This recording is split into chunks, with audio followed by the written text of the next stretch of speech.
Hello bachcho, let's read this question. The question says a compound of formula A2P3 has the HCP lattice. Which atom forms the HCP lattice and what fraction of tetrahedral void is occupied by the other atoms? Option A में हमारे पास HCP lattice A बना रहा है और 2/3 of tetrahedral voids भी occupy कर रहा है. Option B पे HCP lattice A बना रहा है और 1/3 of tetrahedral voids B occupy कर रहा है.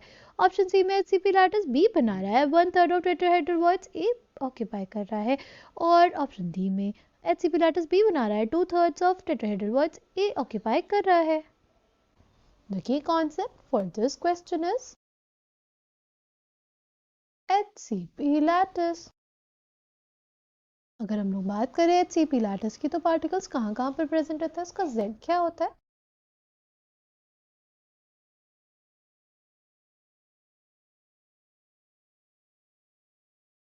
कि हमारे पास एक HCP lattice हो गया. पार्टिकल्स कहाँ पे प्रेजेंट होते हैं? पार्टिकल्स प्रेजेंट होते हैं इन कॉर्नर्स पे, ये फेस सेंटर्स पे, और पार्टिकल्स प्रेजेंट रहते हैं यहाँ पे बीच में, राइट? तो इसका Z क्या हो जाएगा? देखो, जो कॉर्नर्स पे पार्टिकल्स प्रेजेंट रहते हैं उनके लिए जो पर एटम कंट्रीब्यूशन आता है हमारे पास 1/6 का आता है. और टोटल कितने एटम्स है जो कॉर्नर्स पे है? देखो 1 2 3 4 5 6 और 6 नीचे भी, यानी टोटल 12. और इनका कंट्रीब्यूशन पर एटम हमारे पास आया 12.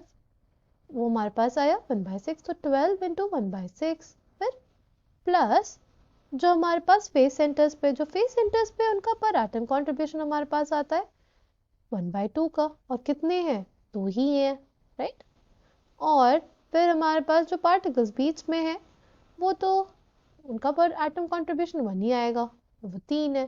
तो जो Z की वैल्यू आई हमारे पास क्या आ जाएगी? Z की वैल्यू फॉर HCP लैटिस हमारे पास आ जाएगी 6, राइट? Z की वैल्यू फॉर HCP लैटिस हमारे पास कितनी हो गई? 6, राइट? और अगर बात करें हम लोग टेट्राहेड्रल वॉइड्स की, तो टेट्राहेड्रल वॉइड्स HCP लैटिस के लिए और CCP लैटिस के लिए वो हमेशा ट्वाइस होते हैं हमारे नंबर ऑफ एटम्स के, राइट? यानी tetrahedral voids will be 12. Okay, I hope आपको ये बात समझ में आई होगी कि हमारे पास जो नंबर ऑफ एटम्स होंगे वो HCP लैटिस के लिए हमारे पास होंगे 6 और जो टेट्राहेड्रल वॉइड्स होंगे वो होंगे हमारे पास 12. ठीक. अब अगर हम लोग बात करते हैं कि हमें ऐसा कंपाउंड का फॉर्मूला चाहिए कि इसमें A एटम्स 2 हो और B 3, राइट?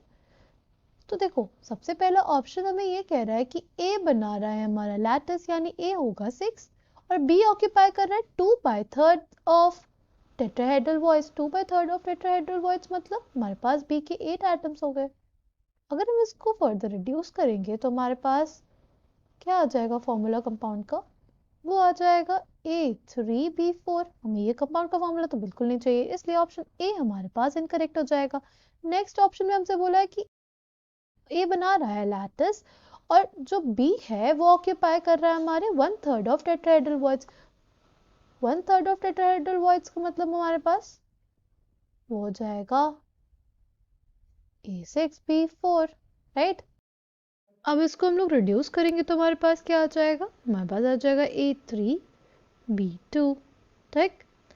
फिर नेक्स्ट हमसे बोला था कि जो A है वो प्रेजेंट है 1/3 ऑफ टेट्राहेड्रल वॉइड्स पे, यानी A कितना हो गया? A हमारे पास 4 हो गया और B हमारे पास फॉर्म करेगा लैटिस, यानी वो 6 हो जाएगा.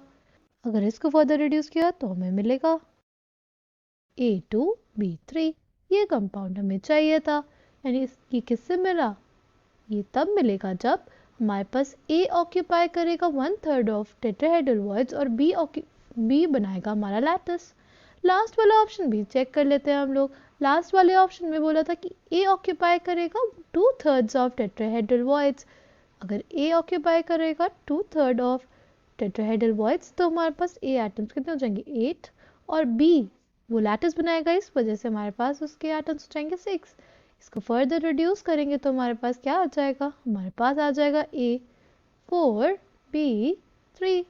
ठीक है, तो बेसिकली अब हम लोग देख सकते हैं कि इस क्वेश्चन का हमारे पास जो करेक्ट आंसर हो जाएगा वो हो जाएगा ऑप्शन सी, जिसमें HCP लैटिस हमारा बनाएगा एटम बी और 1/3 ऑफ टेट्राहेड्रल वॉइड्स को ऑक्यूपाई करेगा atom A. I hope you understood it well. Thank you and all the best.